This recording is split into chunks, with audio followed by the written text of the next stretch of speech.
up, Impact? It's good to be with you guys. Good to be with you guys. I am so excited. So excited to be with you guys. This is the best night of the week, is it not? Maybe. Well, it is for me. So, hey, how was small group night last week? For those of you that went, was it solid? Was that a good time? Good, good. Oh, man, all small group night is always so fun. I don't know about you guys, but like when I was in high school, we used to just play football like at Jeff Davis's house, and it was so much fun. Like we used to wear mouthpieces. That's how serious it got. It didn't need to be that serious, but we made it that serious. It was always a blast. But hopefully you guys had some good time on all small group night. And as you guys were gone last week, I was thinking about even like, I think it was a full year ago. No, it might have been last spring. Anyways, sometime last year, I took a group of the senior guys like Joey Taylor and Brennan and all those guys paintballing. And they all, some of you guys are like, why would you even give them a paintball gun? You're right. So we went out and we're like, okay, it's going to be a lot of fun. It fit our group. Everyone wanted to do it. And I was about to get married. And so for whatever reason, they were like, hey, since I don't even know how they connected these dots. Like, how does this even happen? And they were like, hey, since you're about to get married, that means that you have to start at one end of the course and sprint across while all of us shoot you. You didn't know that? I'm like, wedding's off. No, I'm just kidding. It's not off. We got married, I promise. But I'm like, no. And they're like, dude, you have to. It's like your bachelor run you have to do. I'm like, why am I even considering this? I'm like, why am I even considering this? And long story short, they get me to do it. And I'm like, this is just a terrible idea. It's a terrible idea. I had welts all over my body, and I just wore a long sleeve shirt. That was a mistake, number one, okay? And they have better aim than I thought, all right? And so oh my gosh, I'm just sitting there, and I'm thinking, what am I going to do? And my only motive here was, okay, and it's a long course if you've ever been there. I'm like, great. So I'm going to stand here, and I just have to sprint across. I'm like, I'll probably get hit a couple times, right? Wrong. I got hit. I counted like 12 to 13 welts on my body, and I got hit. I went like this, running one time. Somebody hit me right on top of the head. I'm like, how's that even possible? And I'm running over and over again, and they're like, do it again. I'm like, yeah. No, we're not doing that. So anyways, I'm sitting there, and I just want you to enter into my thought process because I don't know if you've ever had to enter into something in your life where your mindset was just get it over with, do it. Where are my slow Band-Aid rippers? Where you raise your hand, be honest. That's you? All right. It's me, I'm like, and it's done. It's done, it's over with. That was my mindset. Get through it. Run. I'll never do it again. Maybe I'll get through it as fast as I can because no matter what I did, I knew that I was about to suffer. I knew that no matter how fast I was, how quick I was, something that wasn't necessarily enjoyable for me was going to happen. And as I think of this story, I think maybe some of us, and rightfully so, the truth is, when we view suffering, sometimes our only perspective is avoid it, get done with it as fast as I can. How can I get out of it? I'm avoiding it totally. Let's just put our head down. We're going to get through it and just done. It's over with. And the truth is, as much as we don't like it, trials, suffering, it's inevitable. It's going to happen. Even Jesus says in John 16:33, in this world you will have trouble, but take heart, because I've overcome the world. A lot of you have faced a lot of hard things. And unfortunately, we're probably going to continue to face hard things.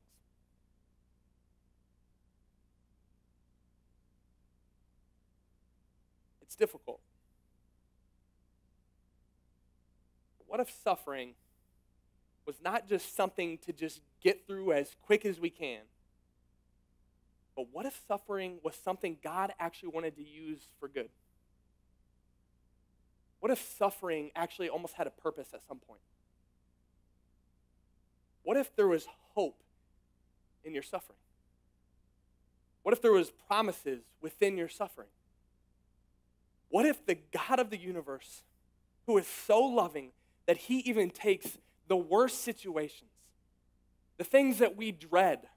And he says, even those things, I can turn into something good. Even as difficult as it may be.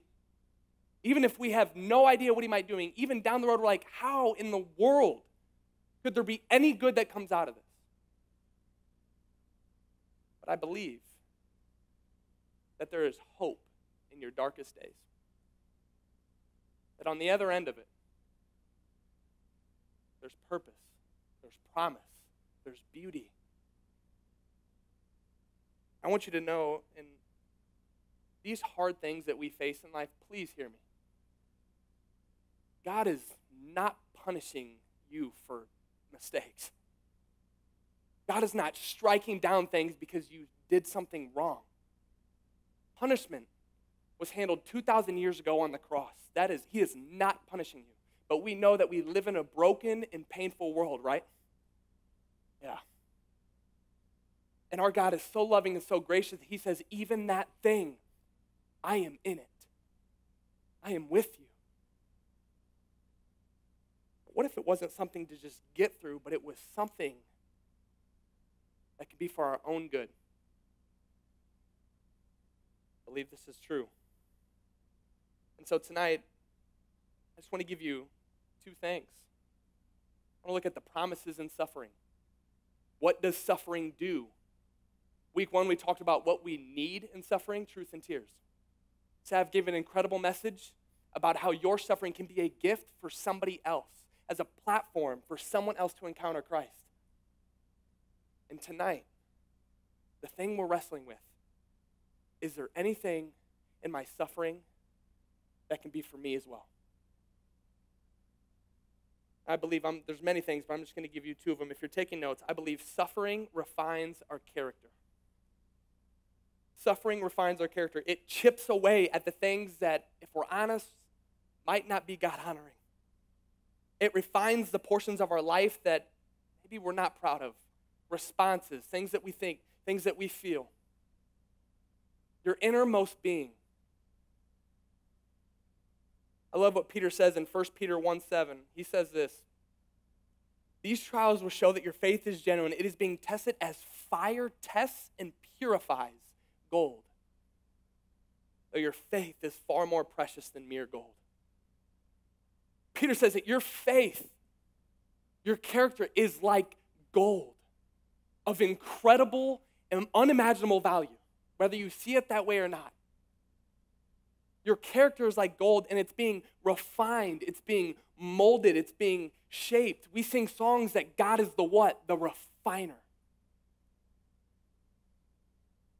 And something interesting about this, when you think of suffering and you think of character and you think of what Peter is writing, Peter is using like metalworking terms. Did you notice that? Like refined. He's talking about metal. He's talking about gold. And it's actually all over Scripture. It's metalworking terms. If you know anything about metalworking, I don't know a whole lot, but the only way to refine gold is through fire and heat. I mean, what is this heat? What does this fire do to gold? At the very least, it's an intense experience, is it not? What they'll do is they'll take blocks of gold, they'll heat it up to extreme temperatures, and then it begins to melt, and this causes the metal workers to remove all the impurities within the gold. So when they melt it down, actually they can see what isn't pure gold in the gold. And they begin to draw these things out, the things that aren't supposed to be there. And after the fire, after it's solid again, it makes the gold stronger. It makes the gold more pure. It makes it better. It makes it what it was supposed to be.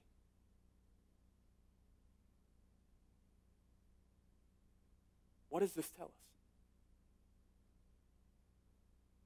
It's that the way fire relates to gold is how suffering relates to your character. God uses the suffering in our life to mature us, to grow us, to produce in us character, to produce in us a heart that is compassionate, that can sympathize with our classmates, a heart that makes, and a mind that makes wise decisions, a character that says, hey, I'm not going to do that. to build in us a faith that isn't dependent on an emotional feeling or a worship set or a pastor. I don't want your faith to be based on Tanner Burns. I will tell you that right now. If it is, we need to refocus. It can't be me. And I don't want it to be me. James says, later on, he says, although the suffering is not God's original plan, he can use it to make you better. And one of my favorite passages, something that has been so incredibly meaningful to me, is found in James chapter 1, verses 2 through 4. James goes on, and it's on the screen. He says, consider it pure joy, my brothers and sisters, whenever you face trials of many kinds. For you know that the testing of your faith produces perseverance. And I love this because he says, then let perseverance finish its work so that you may be mature, complete, not lacking anything. He says, consider it joy. That is bizarre, isn't that? You're like, what? Joyful? So that you may be mature, complete, not lacking anything. James says the character that you wish to have will come through trials, hardships, the very maturity that you pray for. God, would you make me a mature Christian? God, would you build in me character? When you sit at the edge of your bed or in your prayer room and you say, God, would you instill in me compassion? Would I be able to forgive others? It comes through the suffering. Think of anyone you know in your life, maybe someone that you look up to, maybe someone that you're like, hey, they are gracious. Hey, anytime I'm walking through something hard, it just feels like they care. More times than not, that person has gone through suffering. They have. More times than not, the person that's like, get over it. You're fine. Toughen up. It's fine. Don't worry about it. Sometimes that person hasn't gone through a lot of suffering. They can't connect. They can't sympathize. James says the way to not lacking anything is actually not around the valley, but through the valley. I know and I bet a lot of you pray often, God, would you grow my faith? I hope you do. Keep praying that. God, would you make me more like you? God, give me patience. Give me a soft heart. God, humble me. God, I want to trust you. I want to be sold out to you. Here's a question I want you to think about. What if God is using the trials in your life to do that?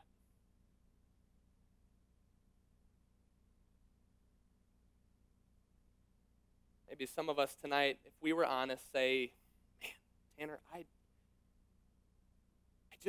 don't trust God like I probably should.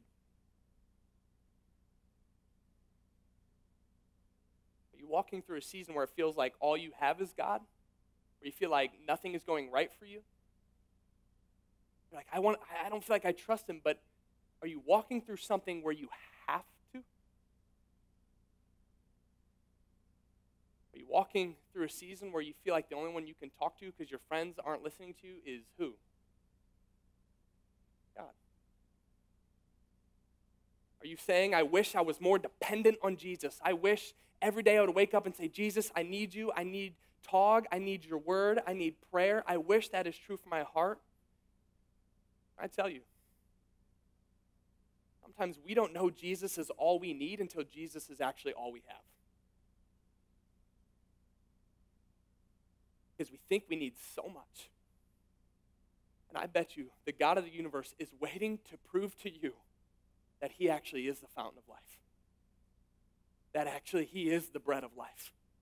That actually he is the sustainer. You want to be a sympathetic person, one whose heart feels.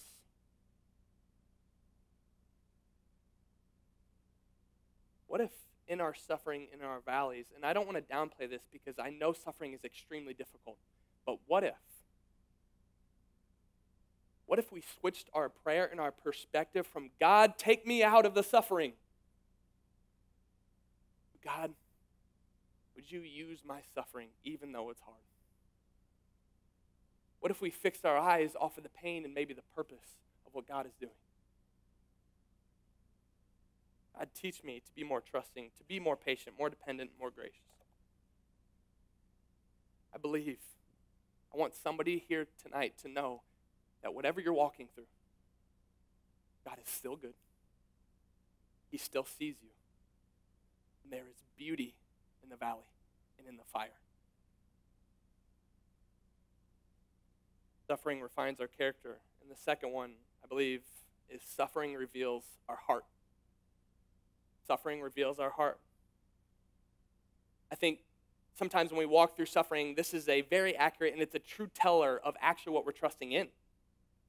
I think this actually points us to maybe what we're worshiping, where our true dependence is, what our heart truly wants. Look at the beginning of 1 Peter 1:7. It says, these trials will what? Will show you that your faith is genuine. Peter says you don't really know how genuine your faith is until you walk through the valley. I think this was a couple months ago.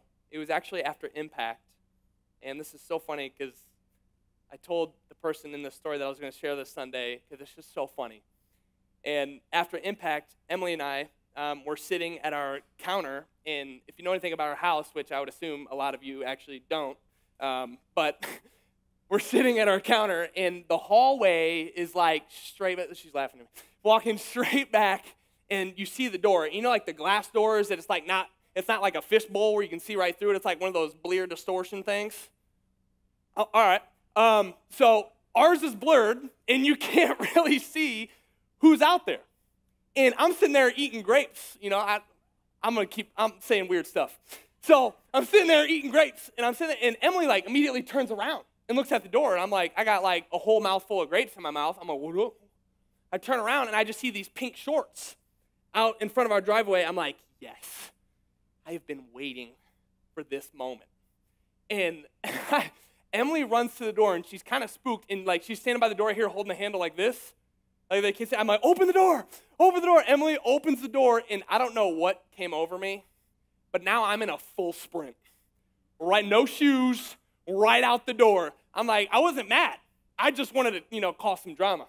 And so I'm running out, and I hear, it's so black. I live in the woods. I can't see anything. And I'm like, in trees, I'm like, just stay on the pavement. And I'm like, I see you. I'm right behind you. And I'm getting closer. I can't see anything.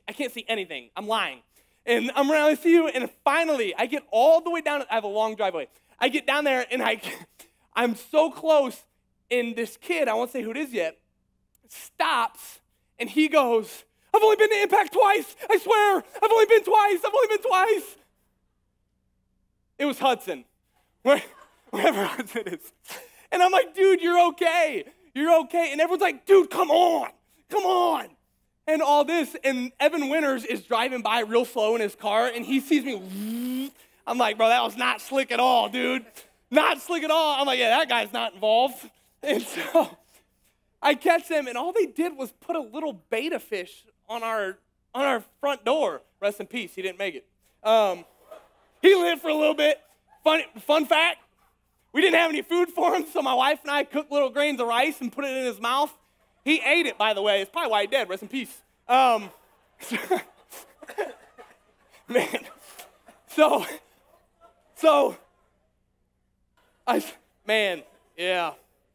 His name was Travis because Hudson thought my name was Travis. But, yeah. Was Travis. I say that. As funny as it is, I'm sitting here and I'm like, oh my gosh. Like, is this not